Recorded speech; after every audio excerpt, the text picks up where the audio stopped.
बिलाल को होश आए कई दिन गुजर गए, लेकिन वह अभी भी डरा हुआ था। हर रात उसे एक ही सपना आता था। सपने में सलीम उसे बार बार एक पुराने कुएं की तरफ बुलाता और कहता, मेरा बदला अभी पूरा नहीं हुआ, मैं किसी को नहीं छोड़ूंगा, मैं अपना बदला जरूर लूंगा।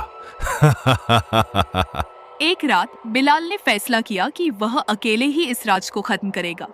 वह आधी रात को फिर खेत में पहुंचा। उस रात अजीब बात यह थी कि हल चलने की आवाज पहले से ज्यादा साफ सुनाई दे रही थी। अरे, ये तो वही आवाज है जो मैंने पिछली बार सुनी थी, लेकिन इस बार मैं इस राज का पता लगाकर ही रहूंगा। बिलाल उस आवाज के पीछे चलता हुआ खेत के पीछे बने पुराने कुएं तक पहुंच गया। अचानक ठंडी हवा चली और उसके सामने सलीम का भूत दिखाई दिया। इस बार सलीम डरावना नहीं लग रहा था, उसकी आंखों में गुस्से के साथ साथ दर्द भी था। तुम फिर से यहाँ आ गए? क्या तुम्हें अपनी जान प्यारी नहीं है? यहाँ से चले जाओ, नहीं तो मैं तुम्हें खत्म कर दूंगा। जाओ यहाँ से। बिलाल ने डरते हुए पूछा, तुम भूत कैसे बने और तुम्हें किसने मारा था? बताओ।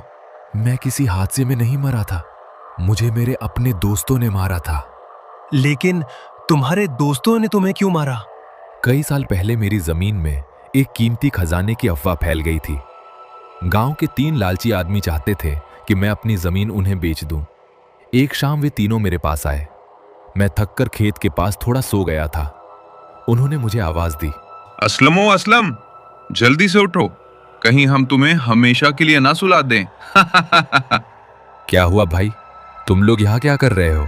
उठो और चुपचाप ये सारी जमीन हमारे हवाले कर दो। आज हम ये जमीन लिए बिना यहाँ से नहीं जाएंगे। मैं अपनी जमीन कभी नहीं दूंगा। फिर उन्होंने मुझ पर हमला कर दिया, मुझे बेहोश कर दिया और एक पुराने कुएं में फेंक दिया। उसके बाद उन्होंने सब लोगों से झूठ बोल दिया कि सलीम कहीं चला गया है। मेरी लाश कभी नहीं मिली और मेरी आत्मा इंसाफ का इंतजार करते हुए भटकती रही।